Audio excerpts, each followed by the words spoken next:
اعوذ باللہ من الشیطان الرجیم، بسم اللہ الرحمن الرحیم۔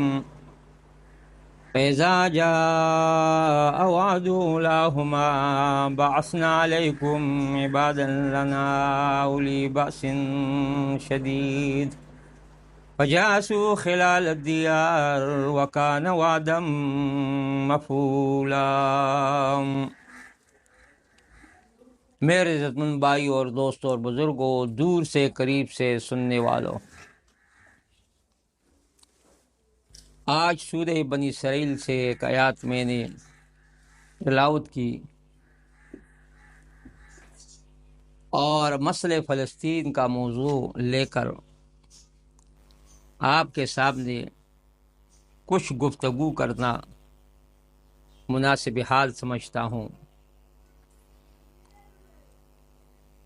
فیضا جا و قرآن نے بیت المقدس کے بارے میں، ان کی تباہی کے بارے میں دو واقعات کی طرف اشارہ کیا۔ فیضا جا وعد اولاہما، فیضا جا وعد الآخرت، اسی سورہ بنی اسرائیل کے اسی رکوع کے اندر چند آیات کے بعد مذکور صدر واقعات کا حاصل یہ ہے کہ اللہ سبحانہ و تعالی نے، حق تعالی نے بنی اسرائیل کے ساتھ یہ فیصلہ فرما دیا تھا کہ جب یہ لوگ توبہ تائب ہوں گے تو یہ فائز المرام ہوں گے، اور جب بھی یہ انحراف کریں گے تو پھر اس صورت میں، انحراف کی صورت میں، صرف ان کا جانی مالی نقصان نہیں ہوگا بلکہ اس کے ساتھ ساتھ ان کا بیت المقدس بھی ان کے زد سے محفوظ نہیں رہے گا، بلکہ بیت المقدس بھی اور شہر بھی ان سے مثال کے طور پر کا تباہ و برباد ویران ہو جائیں۔ آیات کے اندر اشارہ بھی اسی طرف ہے، اور آخری آیات میں عام مسلمانوں کی طرف اشارہ ہے، ورنہ دنیا کے اندر دو قبلے ہیں، ایک بیت المقدس ہے، ایک بیت اللہ ہے۔ بیت اللہ شریف جو ہے اس کی حفاظت کی ذمہ داری اللہ نے لی ہے، ان پر ابرہہ نے حملہ کیا ہاتھیوں سمیت، اللہ سبحانہ و تعالیٰ نے جانوروں پرندوں کے ذریعے سے ان کو تباہ و برباد کر ڈالا، اور وہاں سے خائب و خاسر اور نامراد واپس ہوا۔ یہ وعدہ تو اللہ نے کیا ہے اور وہ پورا ہو گیا، لیکن بیت المقدس کا وعدہ اسی طرح نہیں ہے۔ بیت المقدس کا وعدہ اللہ سبحانہ و تعالیٰ نے مسلمانوں سے لیا ہے، مسلمان سے کہتے ہیں عسیٰ ربکم ان یرحمکم وان عدتم عدنا، اگر تم واپس ہو گئے تو ہم بھی واپس ہو جائیں گے، اگر تم نے پھر بدعمالیاں اور شرارتیں شروع کی تو پھر ہم بھی۔ نو قرآن نے یہاں مثال کے طور پر ایک واقعہ جو ہے حضرت موسیٰ علیہ السلام کے زمانے کا ہے، اور دوسرا واقعہ جو ہے جو قرآن نے ذکر کیا ہے حضرت عیسیٰ علیہ السلام کے زمانے کا ہے۔ گویا کہ ملت موسوی، شریعت موسوی اور شریعت عیسوی دونوں سے انہوں نے انحراف کیا، اور تاریخ نے یہاں 6 واقعات ذکر کیے ہیں بیت المقدس کی تباہی اور بربادی کے بارے میں۔ پہلا واقعہ، دوسرا واقعہ، تیسرا، چوتھا اور اسی طرح 5۔ قرآن پاک کی یہ آیات جو میں نے پڑھی کہ پہلا واقعہ حضرت سلیمان علیہ السلام جو بانی ہے مسجد اقصیٰ کی، اس کے وفات کے کچھ عرصہ بعد یہ واقعہ پیش آیا کہ بیت المقدس کے حاکم نے بے دینی اور بدعملی اختیار کر لی، تو مصر کا ایک بادشاہ ان پر چڑھ آیا اور بیت المقدس کا سامان، سونا، چاندی، جواہرات وغیرہ وہ سارا کا سارا مثال کے ساتھ لے گیا، مگر شہر و مسجد کو منہدم نہیں کی۔ یہ تاریخ کا پہلا واقعہ ہے۔ دوسرا واقعہ اس سے تقریباً 400 سال بعد کا ہے۔ وہ اس طرح ہوا کہ بیت المقدس میں بسنے والے بعضی یہودوں نے بت پرستی شروع کر دی، اور باقیوں میں نااتفاقی اور باہمی جھگڑے وغیرہ ہونے لگے۔ اس کی نخوت سے پھر مصر کے ایک بادشاہ نے ان پر حملہ کیا، چڑھائی کر دی، اور کس قدر شہر کو اور مسجد کو بھی مثال کے نقصان پہنچایا، اور پھر ان کی حالت کچھ سنبھل گئی۔ پھر تیسرا واقعہ نمودار ہو گیا۔ اس کے بعد چند سال بعد جب بخت نصر یعنی شاہ بابل نے بیت المقدس پر چڑھائی کر دی اور شہر کو فتح کر کے بہت سا سامان لوٹ لیا اور بہت سے لوگوں کو قیدی بنا کر لے گیا۔ پہلے بادشاہ کے خاندان کے ایک فرد کو اپنا ماتحت بنا دیا اور اس کے سپرد کر دیا۔ نو دیکھو، پہلا واقعہ، دوسرا واقعہ اور تیسرا واقعہ۔ اب چوتھا واقعہ، اس نے بادشاہ نے جو بت پرست بھی تھا اور بدعمل بھی تھا، بخت نصر سے بغاوت کی، تو بخت نصر نے دوبارہ اس پر چڑھائی کر دی اور کشت خون اور قتل و غارت کر کے کوئی بھی حد نہیں رہی، شہر میں آگ لگا دی اور بالکل شہر کو میدان کر دیا۔ اور یہ حادثہ تعمیری مسجد سے تقریباً 415 سال بعد کے پیش آیا۔ اس کے بعد یہود یہاں سے جلا وطن ہو کر بابل چلے گئے، جہاں نہایت ذلت اور خواری کے ساتھ، یعنی مثال کے طور پر 70 سال ان پر کیا ہے گزار دیے گئے، 70 سال تک کو غلام رہے۔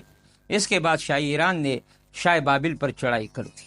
ایران کا ایک بادشاہ تھا، اس کو ذرا رحم اور ترس آیا بنی اسرائیل پر، تو انہوں نے شاہ بابل پر حملہ کر دیا اور بابل کو فتح کر لیا۔ پھر شاہ ایران نے ان جلا وطن لوگوں کو واپس کر دیا، اور واپس کرنے کے بعد پھر ان کو دوبارہ مسجد بیت المقدس میں بسایا، اور بیت المقدس کو وہ سابقہ حالات پر انہوں نے دوبارہ کیا، اس کی تعمیر کر دی اور ان کو مثال کے طور پر رکھ دیا۔ لیکن یہ اس وقت کی بات ہے کہ یہ لوگ اپنی بدعمالی سے اور معاصی سے تائب ہو چکے تھے۔ نو قرآن کہتے ہیں ان احسنتم احسنتم لانفسکم وان اسأتم فلہا۔ یہاں سے نئے حصے سے مثال کے طور یہ لوگ آباد ہو گئے، تو شاعران کے تعاون سے پھر مسجد اقصی کو انہوں نے دوبارہ تعمیر کر دی۔ دوبارہ تعمیر کرنے کے بعد میرے دوستو پھر ان کے اندر خود وہ اپنی وہ نفوست وغیرہ پھر دوبارہ پودو گے۔ پانچواں دور آ گیا بیت المقدس کی تباہی کا۔ قرآن پاک کی اس آیات کے اندر دونوں واقعات کی طرف اشارہ ہے۔ اب دیکھو، یہ 6 واقعات ہیں انہوں نے ذکر کیا، لیکن قرآن نے 2 واقعہ فیضا جا وعد اولاہما بعثنا علیکم، اور دوسرے میں فیضا جا وعد الآخرتی۔ یہ کس وقت واقعہ ہے؟ اصل واقعہ یہ ہے کہ پہلا وعد اولاہما یہ اس وقت کی بات ہے جب انہوں نے حضرت شمیہ علیہ السلام کو اور اسی طرح ایک دوسرے پیغمبر کو قتل کیا۔ نشاء بابل بخت نصر ان پر چڑھ آیا۔ پھر کچھ عرصے کے بعد حالات سنبھل گئی۔ پھر اس کے بعد کیا ہو گیا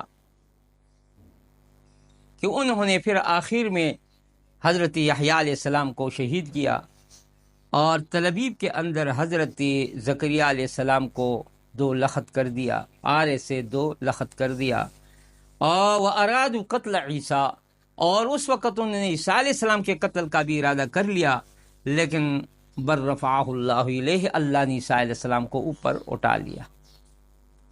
یہ 2 واقعات ہیں، پہلے بھی انبیاء کے قتل پر، اور ایک نبی کو انہوں نے یعنی قید بھی کیا، اور پھر دوبارہ بھی۔ یا یہ یاد رکھو، یہ مناسب ہے کہ ملتی عیسوی میں بھی عیسیٰ علیہ السلام کے زمانے میں، اور ملتی کیا ہے شریعت موسوی میں بھی حضرت موسیٰ علیہ السلام کے زمانے میں، یعنی حضرت سلیمان علیہ السلام کے وفات کے فوراً بعد انہوں نے یہ کرتوت شروع کی۔ تو اللہ سبحانہ و تعالیٰ نے ان پر مصر کا ایک بادشاہ جو ہے وہ چڑھایا۔ 5واں واقعہ یہ اس وقت ہے جب یہود کو اطمینان آسودگی دوبارہ حاصل ہو گئی اور اپنے ماضی کو بھول گئے، پھر بدکاری اور بدعمالی میں منہمک ہو گئے۔ یاد رکھو، یہ اس وقت کا واقعہ ہے کہ جب حضرت مسیح علیہ السلام کی پیدائش سے 170 سال پہلے کا واقعہ ہے۔ 170 سال بعد حضرت عیسیٰ علیہ السلام پھر پیدا ہو گئے اور دنیا میں آ گئے۔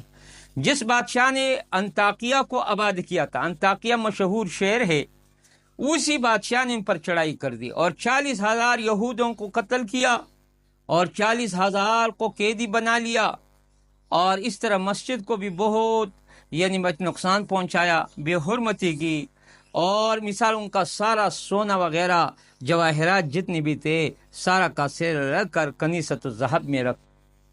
جس طرح حذیفہ کی روایت میں ہے کہ رسول اللہ صلی اللہ علیہ وسلم نے فرمایا، اے حذیفہ، یہ مسجد بیت المقدس جو ہے یہ عظیم مسجد ہے، اللہ کا گھر ہے، اور اس کے اندر اتنا لال جواہر، سونا، چاندی وغیرہ یہ چیزیں اس کے اندر تھی۔ حضرت سلیمان علیہ السلام نے جنات کے ذریعے سے ان کو بنایا کہ اللہ نے جنات کو ان کو تابع کر دیا۔ پھر یہ مثال کے سونا، چاندی، جواہرات کہاں گئے؟ تو پھر انہوں نے کہا کہ انہوں نے جب نافرمانی بدعمالی شروع کی تو اللہ سبحانہ و تعالیٰ نے بیت المقدس ان کے ہاتھوں سے چھین لیا، اور وہ سارا آج بھی وہاں پڑا ہوا ہے۔ پھر حضرت مہدی علیہ السلام کا دور جب آئے گا، مہدی علیہ السلام جو ہے دوبارہ اس کو، یہ مثال کے طور پر کیا ہے، اتنے کشتیوں میں 1,70,000 کشتیوں میں ان سامان کو اٹھا کر دوبارہ بیت المقدس میں لائے گا۔ یہ حذیفہ کی ایک لمبی حدیث ہے، میں نے اختصار کے ساتھ اس کا ذکر کر دیا۔ لیکن 40,000 یہودوں کو قتل کیا، اور 40,000 مثال کے طور قیدی بنا لیا، عورتوں کو، بچوں کو بھی قیدی بنا لیا۔ اس کے کچھ عرصے کے بعد بیت المقدس پر سلاطین روم نے حملہ کیا، اور انہوں نے پھر سلاطین روم نے پھر کیا کیا، انہوں نے مسجد کو دوبارہ آباد کیا نئے سے، اور یہ اس وقت 8 سال بعد اس کے بعد 8 سال بعد حضرت عیسیٰ علیہ السلام پھر دنیا میں آ گئے۔ چھٹا واقعہ حضرت عیسیٰ علیہ السلام کے صعود اور اس طرح جسمانی رفع رسمانی کے 40 برس بعد کا واقعہ ہے۔ حضرت عیسیٰ علیہ السلام کو جب اللہ نے، یہودوں نے اپنے حکمران سلاطین روم سے بھی بغاوت اختیار کر لی اور پھر شہر کو منہدم کیا، اور اس وقت کا بادشاہ کا نام تیتس تھا، جو نہ یہودی تھا اور نہ نصرانی تھا، کیونکہ ان کے بہت رس کے بعد قسطنطنیہ مثال کے اول عیسائی ہوئے۔ بعد میں حضرت عمر بن خطاب کے زمانے تک یہ مسجد اس طرح ویران پڑا رہا، اور اس طرح میدان چٹ ملا۔ حضرت فاروق اعظم کا زمانہ جب آ گیا تو اس نے بیت المقدس کو فتح کر لیا، اور پھر حضرت فاروق اعظم رضی اللہ تعالیٰ نے اس کو دوبارہ کیا ہے، اس کی تعمیر کی، اور یعنی ان کو آباد بھی کیا۔ اللہ سبحانہ و تعالیٰ عمل کرنے کی توفیق عطا فرمائے۔ آئندہ بھی انشاءاللہ فلسطین پر، جزیرۃ العرب پر بولوں گا اگر اللہ سبحانہ و تعالیٰ نے توفیق دی۔